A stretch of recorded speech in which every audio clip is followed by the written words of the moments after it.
Por que alguns conflitos sequer são noticiados na mídia? Porque as coberturas, algumas vezes, não nos parecem equilibradas. Essas são algumas questões que eu quero ajudar vocês a pensarem. Eu sou Denise De Roque, eu sou jornalista, trabalhei muitos anos como repórter e sou pesquisadora da área de relações internacionais.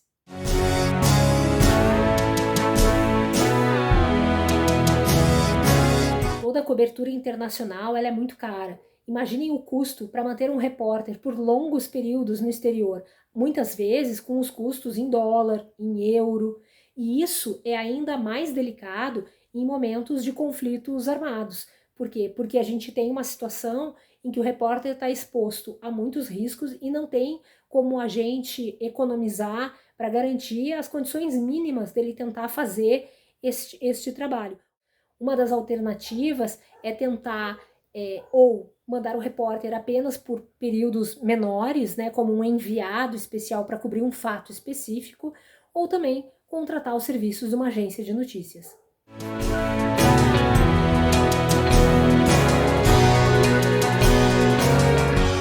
A agência de notícias é uma empresa que produz material jornalístico para rádios, para TVs, para jornais, né?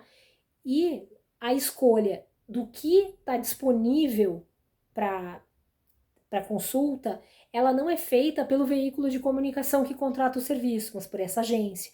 Então isso significa que por eu ter agências de notícias que majoritariamente são americanas e europeias, né, as maiores empresas desse ramo ainda são desses locais, significa que o olhar delas para o mundo é um olhar europeu e um olhar americano. Então ele pode ser diferente do nosso e eles podem fazer escolhas baseadas também nas preferências e na política dos seus países.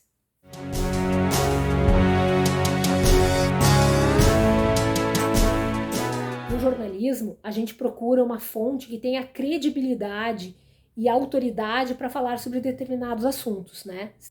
O problema é quando isso se torna sinônimo de fonte governamental.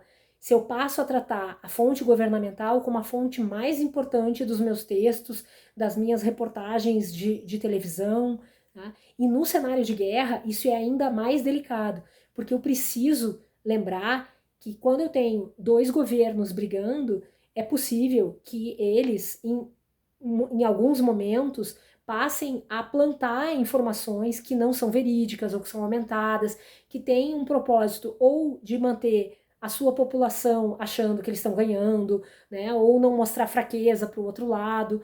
Então, não é um problema eu usar fontes governamentais, desde que eu esteja muito consciente dessa escolha e que eu lembre disso e que, ao retratar alguma coisa que eu não testemunhei, que eu não consegui apurar, porque a guerra também, né, tem toda essa dificuldade com a apuração, com o acesso aos locais, eu preciso deixar isso claro no meu texto.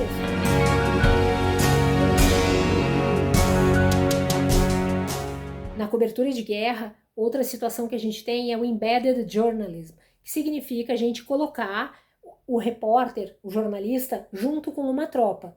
Por um lado, isso resolve em parte os problemas de segurança.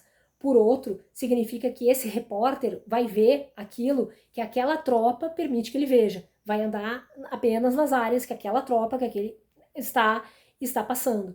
Isso foi muito usado na invasão do Iraque em 2003 e foi muito criticado justamente pela falta de pluralidade que a cobertura deu.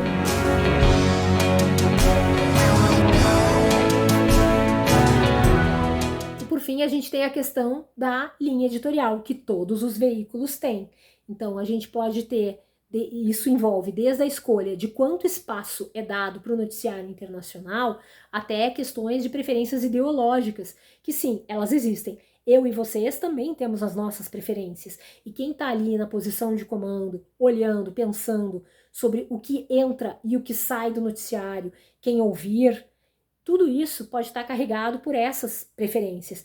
Podem ser visões de mundo, podem ser preferências por determinado líder e não por outro, por achar que determinados países são um exemplo para a gente seguir e outros não são. Então, ou seja, o jogo de forças também da política internacional, ele também tem alguma repercussão, sim, no noticiário internacional e naquilo que chega até a gente.